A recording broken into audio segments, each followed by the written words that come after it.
हम सारे हाउसवाइफ्स का ना एक बेसिक नेचर है कि जब कभी भी खाना बनाते रहो, कुकटॉप पे गिर जाता है, प्लेटफॉर्म पे गिर जाता है, तो उसको साफ कर ही लेते हैं। और एक और चीज़, खाना बनाने के बाद भी थोड़ा बहुत हम लोग साफ सफाई किचन की कर ही लेते हैं। लेकिन क्या ये प्रैक्टिकली पॉसिबल है कि जितना भी सामान है उनको हटा हटा करके डीप क्लीनिंग करो? ये तो मैं तो नहीं कर पाती हूँ। आप में से कितने सारे लोग करते हैं ये मुझे कमेंट करके बताना। तो उसके लिए ना कोशिश करो कि आप लोग सामान को हैंग करके रखो। प्लेटफॉर्म में काफ़ी स्पेस मिलेगा, सफाई अच्छे से हो जाती है। और अगर कॉर्नर में कोई भी शेल्फ ऐसा इस्तेमाल करते हो तो प्लेटफॉर्म और ऑब्जेक्ट के बीच में ना काफ़ी स्पेस होना चाहिए, ताकि आपको बार बार खींच करके पूरे एरिया को साफ करने की जरूरत ना पड़े। जैसे मैंने ये DIY किया हुआ था, एक जो मेरे पास ड्राई फ्रूट का बॉक्स था ना, उसी से मैंने स्टोरेज कम इस तरीके का शेल्फ बना करके रखा हुआ है। तो सबसे अच्छा एडवांटेज क्या है ये DIY का, कि सारा सामान मुझे बेकिंग का यहीं से मिल जाता है।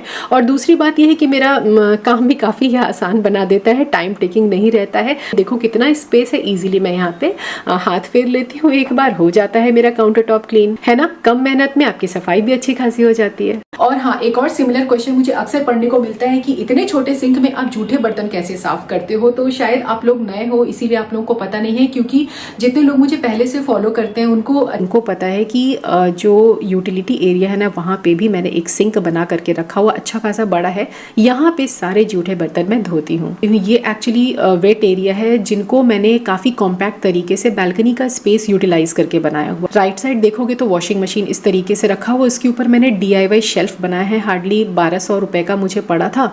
तो मैंने यहाँ पे बास्केट वगैरह रखने के लिए किचन का ही सामान, कुछ बहुत क्लीनिंग का हो गया या डस्टिंग का हो गया, कुछ ऐसा सामान रखने के लिए इनको बनाया था। मेरा काम काफ़ी आसान कर देते हैं ये। और हाँ, घर बनने के बाद जो लकड़ियाँ बच गए थे उन्हीं का इस्तेमाल करके एक छोटा सा इस तरीके का हमने वैनिटी बॉक्स जैसा बना दिया है, जो कि काउंटर टॉप से डायरेक्टली कनेक्टेड था। लेफ्ट साइड 3 अलग अलग साइज के आप बास्केट देखोगे। जो बड़ा वाला है ना, उसमें मैं सारे स्टील के बर्तन, चम्मच, जो भी है, प्लेट, कटोरी वगैरह सबको एक ही में धो करके रख लेती हूँ।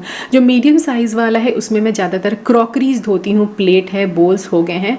आगे बताऊंगी कि क्यों ऐसा करती हूँ। और जो छोटू वाला है ना, रात में अर्जेंटली अगर मुझे 2-3 बर्तन धोने होते हैं ना, तो इसी को मैं निकालती हूँ। अब क्या है ना कि काम को अपने तरीके से करने के लिए, किचन को अपने तरीके से हैंडल करने के लिए, ताकि ज़्यादा टेंशन ना हो, फ्री रहूँ मैं, इसीलिए ये सारी चीज़ ज़रूरी हो जाता है। अब किचन के अंदर ही सारे स्टील के बर्तन वगैरह मैं रखती हूँ, तो आपको अब समझ आ गया होगा कि एक सिंगल बास्केट में रखना मतलब कितना फ़ायदेमंद हो जाता है। 2 अलग अलग बास्केट में रखूँगी तो ढूंढना पड़ जाएगा, और वैसे भी मुझे ही सामान को पोंछ करके फिर से ऑर्गेनाइज करके रखना है, इसीलिए ये सब चीज़ें मेरे को हेल्प करती हैं। दूसरा देखोगे, जो मेरा क्रॉकरी कैबिनेट है ना गाइस, ये एकदम अलग है, मतलब डाइनिंग स्पेस में है। तो जो बास्केट मैं मीडियम साइज़ का